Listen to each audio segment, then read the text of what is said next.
Hilfiger one more time. Thank you. Thank you. It's great to be here. Very exciting. Everyone's very excited as well. I got to first ask, what got you interested in the fashion industry in the first place? Oh, that's a long story, but I'll tell you, when I was in high school, I was obsessed with music, rock music, and I wanted to be a rock star. What I found out was that I was not musically inclined. So you wouldn't want to hear me play guitar, by the way. I wanted to look like the rock stars. And in those days, in the 70s, when I was in high school, the Rolling Stones, the Beatles, Jimi Hendrix, the Who, the Doors, all of those rock groups were on the scene. And the rock stars all had long hair and wore bell-bottoms. So I wanted to look like them, so I had long hair and I wore bell-bottoms and cool clothes. So all my friends in school wanted to look like me, and they wanted to know where I bought my clothes. That was a big secret, because I lived in Elmira, New York, in the middle of New York State, and I would take my Volkswagen Bug 5 hours to New York City to buy jeans on the streets in the village. I brought them back, I sold them to my friends out of the trunk of my car in the high school parking lot, and decided that I should open a shop. So with $150 I'd earned from working nights in a gas station, I opened a small shop called People's Place. I painted it black, I played all of my favorite music, and I started selling jeans, bell-bottom jeans, and cool clothes. Within a very short amount of time, I decided I should begin to design clothes for my stores. So I told my family and friends I wanted to become a designer and design clothes. They all laughed and said that there's no way you could do it. So I started sketching jeans. I had them made by local seamstresses. I put them in my stores, and they became successful. So thereafter, I decided I wanted to build a brand and build a collection of clothes. So my dream did come true. It was a lot of hard work.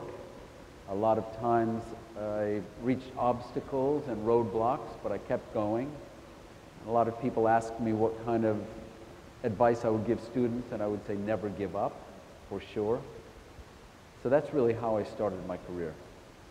Is there any one particular thing you can think of that was the turning point where you knew that this was going to be bigger, or you knew that the brand was going to be more multifaceted than just jeans out of the back of your truck? Well, I first wanted to create a jeans collection, which I did. And then I wanted to create a menswear collection I designed based upon what I wanted to wear myself. And after menswear, I decided to go into women's wear, children's wear, and then all of the other product lines around that. Accessories, shoes, watches, underwear, socks, gloves, fragrance. Really, I wanted to create a lifestyle brand. And every time I would reach a certain point, I would always say, what next? Where do I go from here? And while I was building another category of merchandise, I would always have in the back of my mind what the next category would be.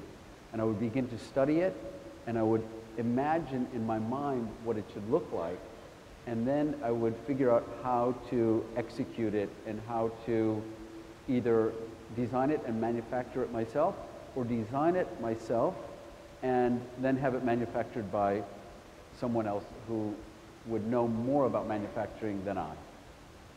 Going off of that, at this university, the fashion programs are distinct in where the fashion designers are exposed to the business side of fashion, and vice versa, where the fashion merchandising and the fashion industry management majors are able to get exposed to the design process. How important do you think that is in today's market for them to continue to do such work?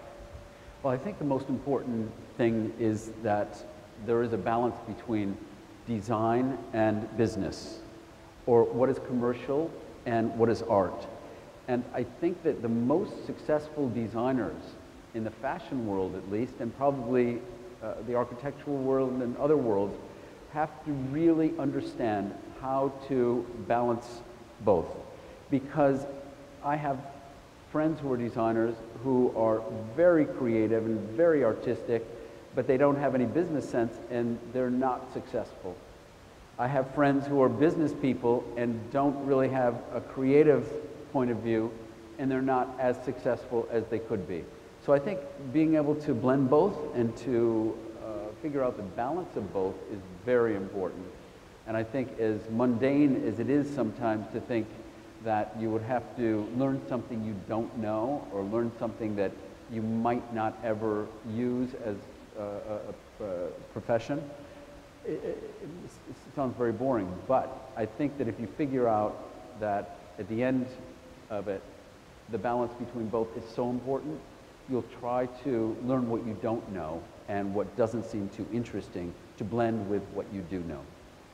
You talked a little bit about how important all of your members of your team are. Going with that, the collaboration between all departments, how important is that for a brand such as yours there's so many different departments within the Tommy Hilfiger brand? How important is that to keep all of them working together well? Well, I think the most important thing is to create an all-star team and to surround yourself with great people who are passionate about the brand, who have a love for the business, who have loyalty and dedication and motivation and drive like you do.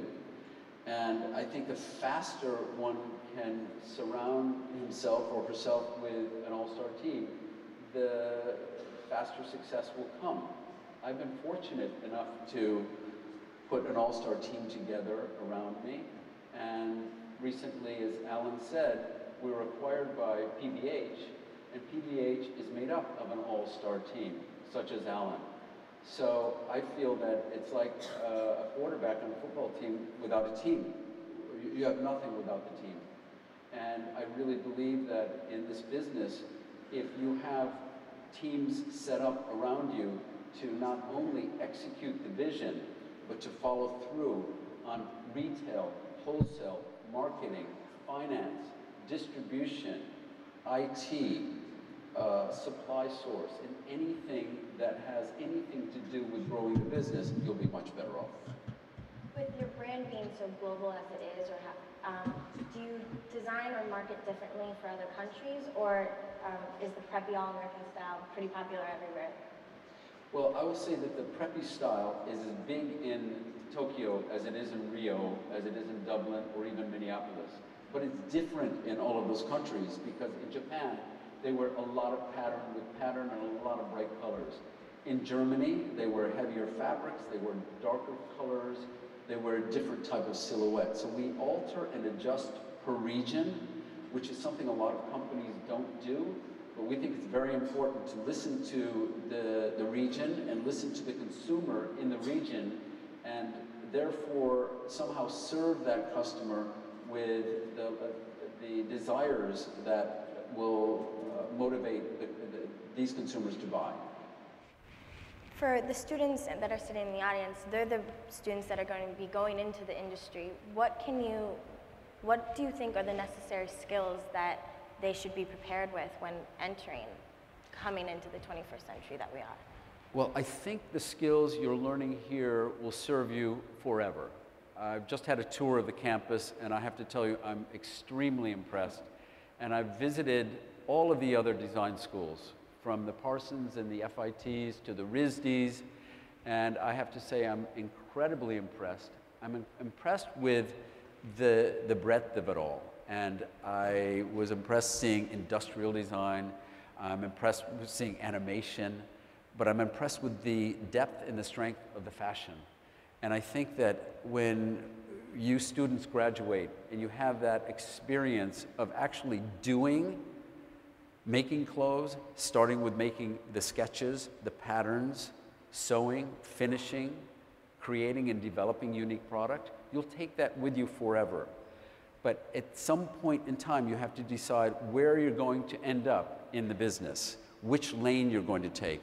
And I will tell you honestly that the amount of lanes in this business are endless, and they're global.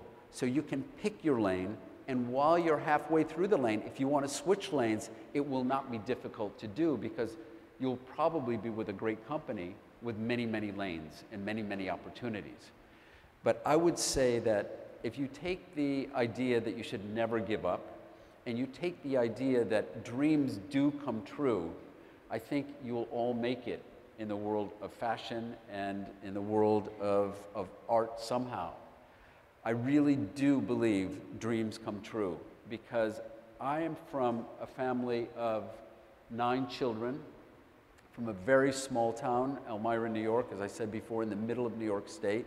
My parents didn't have money. I was working nights in a gas station in high school, as I told you before, and I had a dream. I had a dream to build this brand. Today, we'll do somewhere around $5 billion worldwide at retail, and really, we started with $150 and 20 pairs of jeans. But I had a dream, and that dream kept changing, because as I would achieve a certain level of success, I would change the dream. I would make it bigger and bolder and more beyond. And every time I would step up that ladder, I would think of what I was going to do next and how I was going to get to the next rung. Many times I would fall back. I went bankrupt when I was 23 years old. I didn't really understand the business of retail when I had my retail stores. And I had a meeting with my accountant one day. My accountant said, by the way, you owe more money than you have coming in. And I said, well, can't we borrow money from a bank? And he said, we've already tapped out the bank. They've already loaned you money. You owe them money as well. You could either close, call a rich uncle for the money, which I didn't have, or you could go bankrupt. So I went bankrupt. I went Chapter 11. It taught me a tremendous amount about the importance of understanding the business of the fashion business. But I think that in any scenario where you're working towards something, there will be lots and lots of setbacks, obstacles, roadblocks.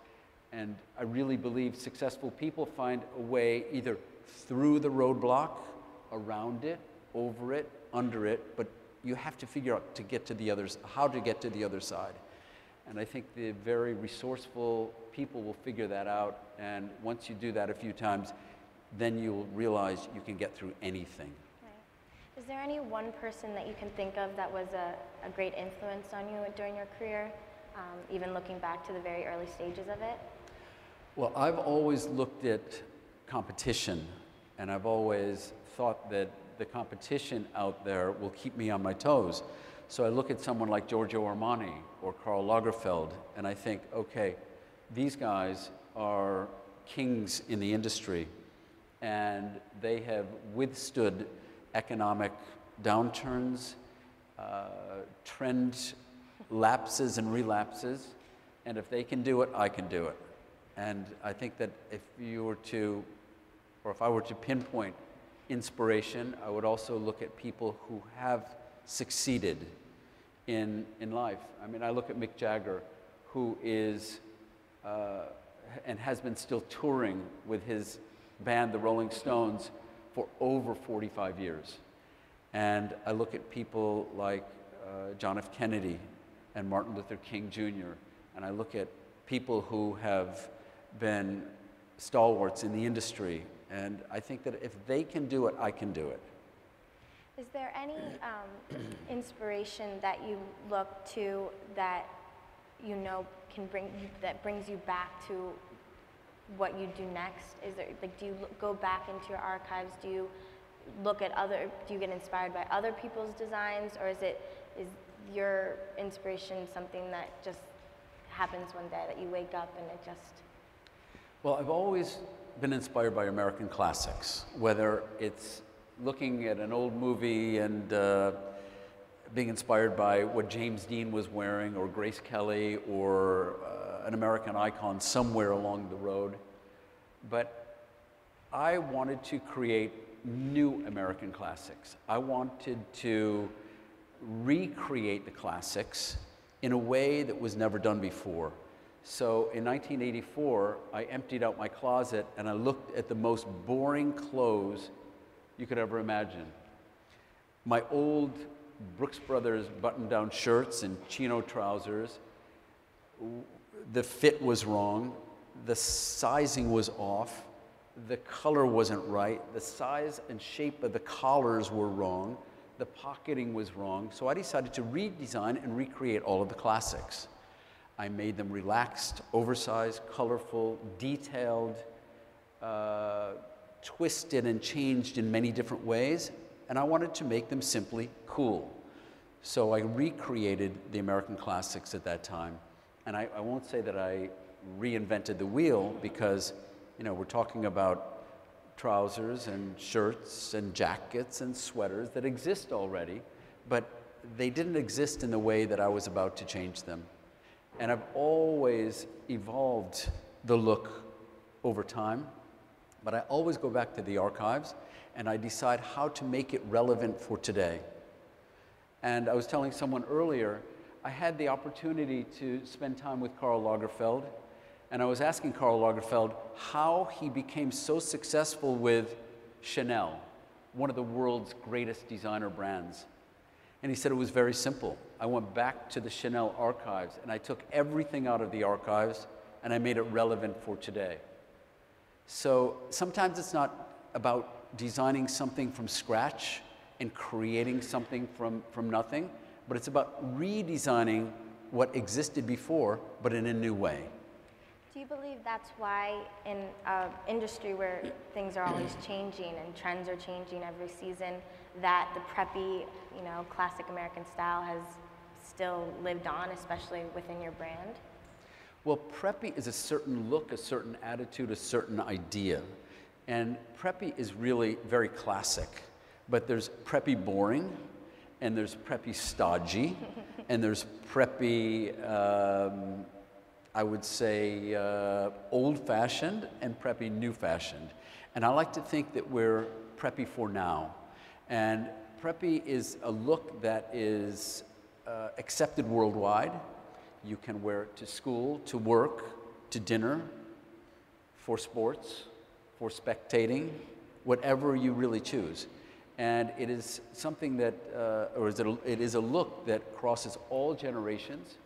It also is for people of all descents from all over the world.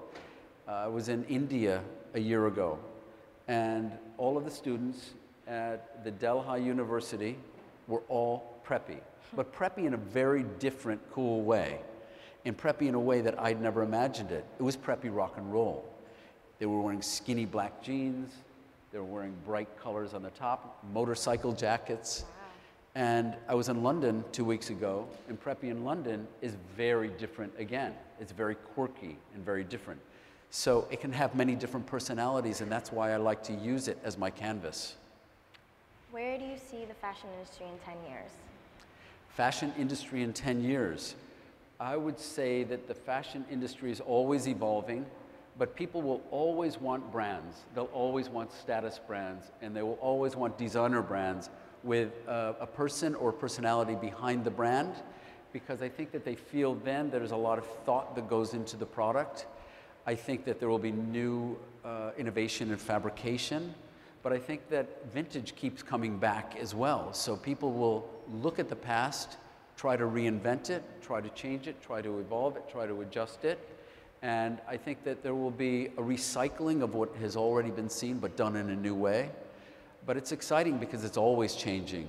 And people sometimes ask me about my job and what I like best about it. And I will say that the best thing about my job is that it is different every day of the week. One day we're working with models and developing a fashion show. The next week we're developing advertising. The next week we're at Steven Tyler's house doing a shoot. The next day we're in the offices looking at the best sellers at Macys. The next day we're creating and designing fixtures for our new shop in London. The next day we're creating an advertising marketing campaign for the launch of our new store in Tokyo. It's changing every day for me, and it makes me even love it more. Is there any department within the industry or job within the industry that you would love to try out, even just for a day, if you weren't designing? Well, I would like to go back to the days when I would pick every button, every thread, every color, every plaid, every check. But now I have over 200 designers working for me worldwide. So I'm more or less the editor and the visionary, and they're the executors. But I love the days when I did everything on my own, because I would pick the exact thread, the exact zipper, and I would try everything on. When we started doing women's wear, I tried everything on my wife. I tried everything on my sisters. I tried everything on my neighbors. I tried everything on all of my friends, and I would critique it until we made it perfect. So I miss those days, but I love many different aspects of the business. I love the marketing and advertising, because I really believe it's one of the engines that pushes the brand forward. And I think you can have a great brand, but if you don't have the marketing push and you don't have the exposure and the advertising, you really just have a brand. And I think there are super brands and mega brands with all the attributes that are needed to grow worldwide. And I think marketing, advertising, promotion, in-store, retail, fixturing, in addition to having a great product, drives the brand. That's great. What's your next frontier? What happens to the Tommy Hilfiger brand from next step? Frontier? Yeah. Well, the next frontier is to realize my dream. And I've said that many times, okay? I just have to add, when we add watches, the dream will be complete, right. But that's not true, because we have everything except furniture. And I would like to create and design everything for the home next. And when we finish that, we will then have truly a lifestyle global brand. So I'm looking forward to that. And I'm looking forward to then maybe a Tommy Hilfiger hotel, maybe a spa, a restaurant in the hotel. I want to keep creating exciting projects for the future that I can then carry worldwide. That's great. Thank you so much. We're actually going to open it up to the audience. So if you have a question, raise your hand and someone will be around with a microphone to come get you. We have one in the front up here. She's going to come. I was just wondering, since Tommy Hilfiger has an exclusive partnership with Macys, what the communication is between the company and Macys. Like, do they tell you as far as what's selling or what they see their customers needing, and do you respond to that, or is it the other way around? Well, we have a very close partnership with Macys. Macys was always my largest customer, and 5 years ago, we were selling our clothes to Dillard's and Belk's and Bon-Ton and all the other stores, but not in their entirety. We would not have all of our products in all of their stores.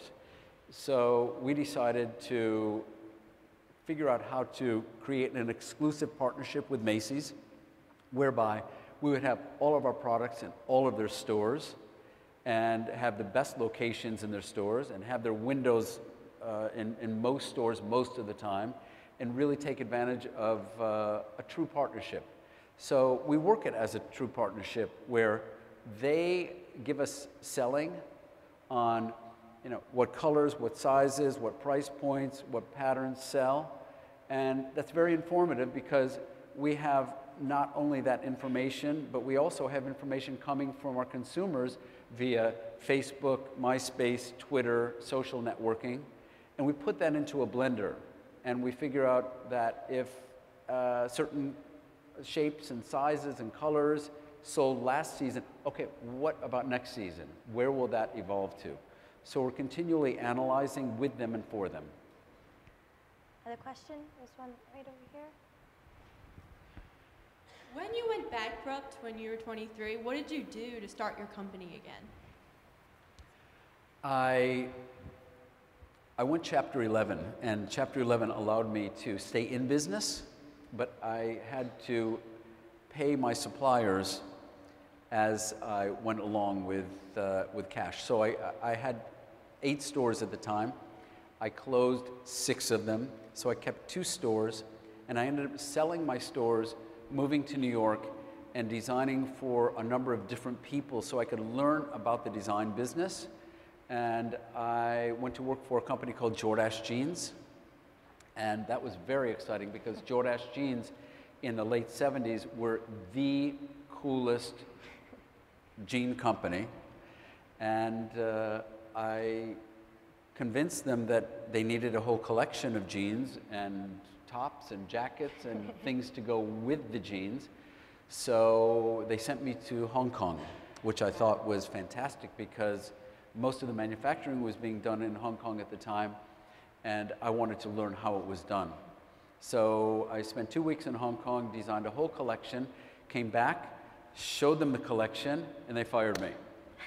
So I went from that company to another company to another company, learning as much as I could learn. But what I did find out when I was looking for jobs along the line was that the first question they asked was where I went to design school. And I didn't have the answer because I never went to college, which is my one regret. So I would say that the doors were closed in my face more times than I could even remember or count because of that. Finally, I found someone to back me and to partner with me, but it was a long road and a lot of starts and stops as a result of it. And I will tell you that this is not an overnight success. It took me 10 years to just get to the point where I could figure out how to start my own designer brand. And when I did, it was hand to mouth for a very long time. So graduate, take that diploma, and when you knock on doors, they will accept you. Any other questions? The one right up front, please.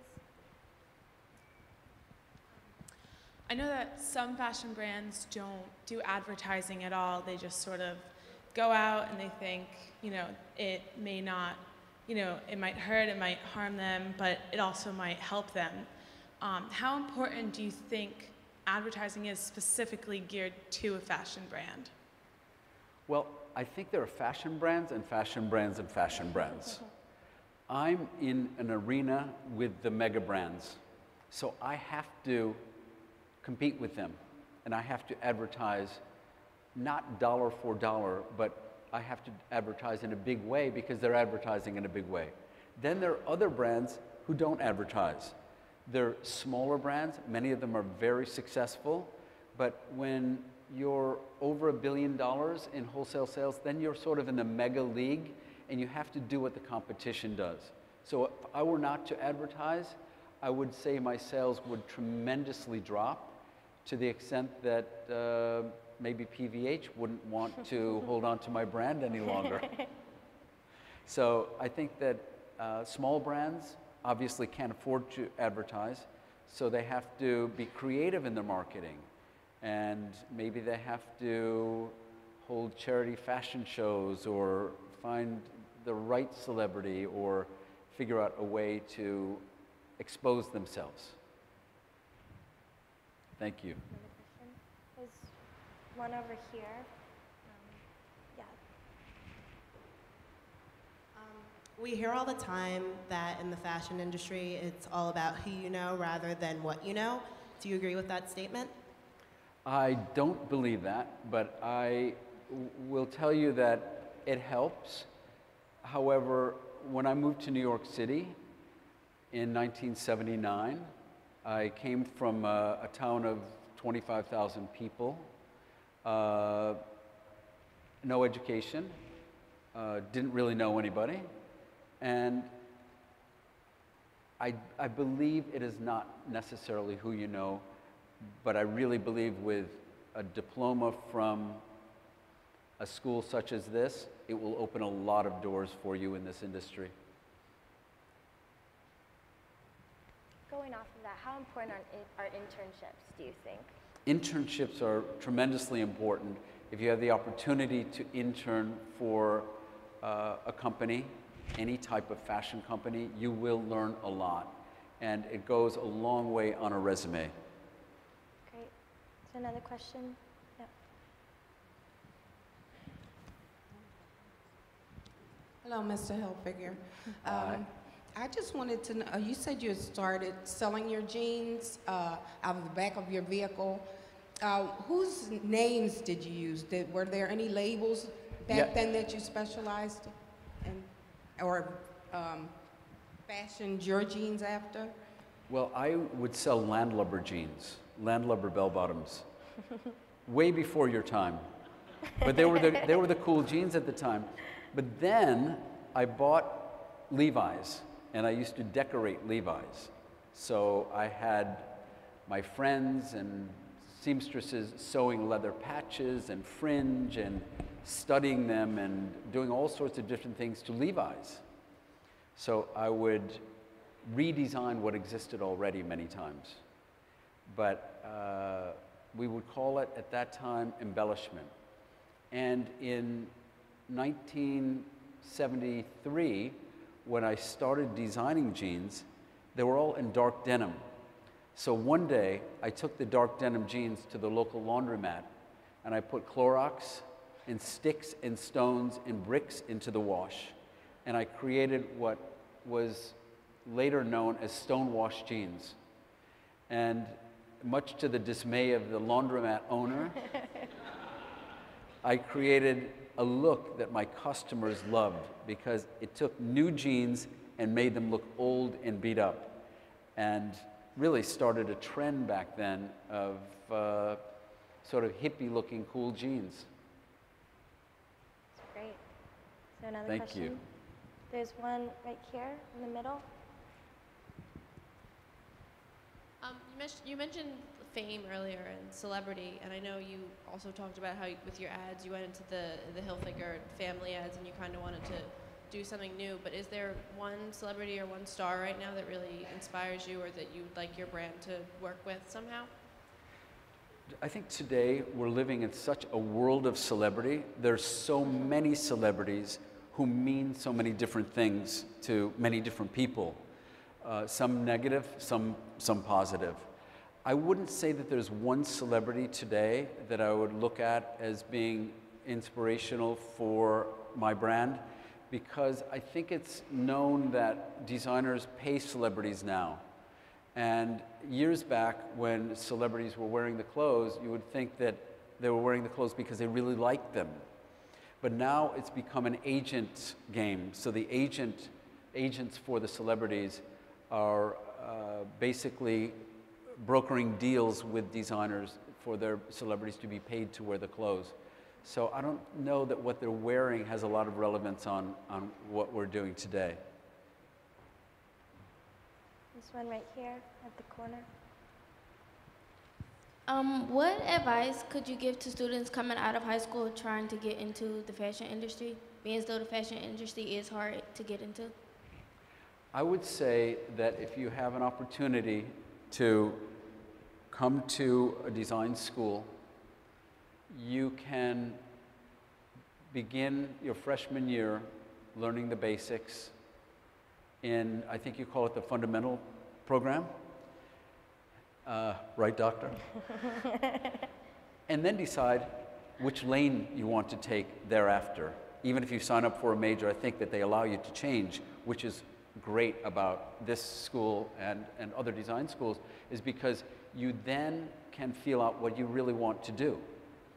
And I would say that it offers tremendous opportunity, and it is a road to success. And I would really believe that if you do what you love, you'll be successful doing it. So I think you find that lane you love. Okay, so there's one in the back. Hi, has there ever been a product or idea that you've tried to incorporate into your brand that just didn't pan out or work out? Many times. Many times.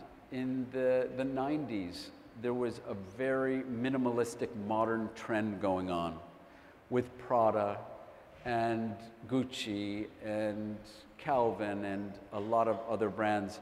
So I tried it, and it was a terrible mistake because it really wasn't my DNA and wasn't my brand. We weren't known for that. We weren't needed for that. And sometimes I think that you probably cause more harm in trying something new and different than sticking to what you know and just making that better. So we learned a big lesson. Another question? Yeah, there's one in the corner back.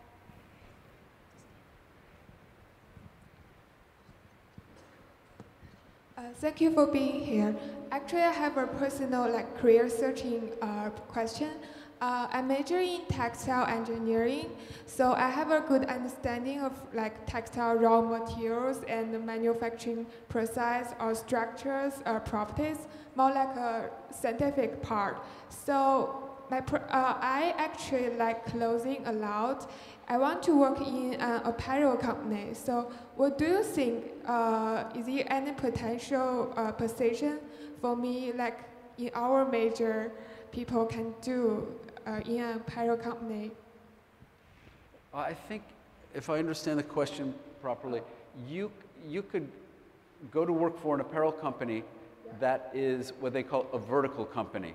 And there are many companies with vertical setups where they manufacture the fabric and the garment, to put it in simple terms. And I think that then you have both. And you could use your expertise and your education in both. I mean, could I do a job, collaborate with a designer, like fabric development or product development? Well, most designers have fabric development people working with them and for them. So there are tremendous opportunities with designers and designer companies for people who are textile experts, whether in knit or woven or print or whatever. We have many different experts working for us in textile development, and they're very close to working with the finished product as well. We're going to take, thank you. Thank you. We're going to take one more question from the audience. Oh, all right. You said that you love music. What's your favorite band? Oh, my favorite band. I would say that, going back to the Rolling Stones and the Beatles, that era. I think the Rolling Stones or the Beatles, but I like a lot of the new music today. I think that Beyonce is incredible. I think Jay-Z is incredible. Clap is that a good Beyonce. Answer? That's a good answer. Clap for Beyonce. And I think that Lady Gaga is pretty cool. I think she's done some amazing things in a very short amount of time. Katy Perry is a close friend of mine. She's, I think, having a great time.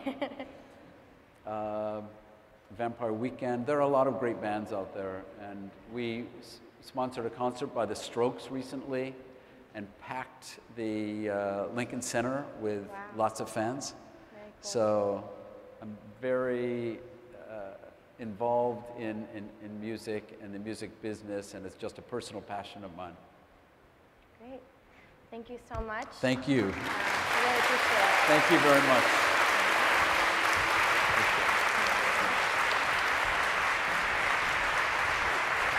Thank you.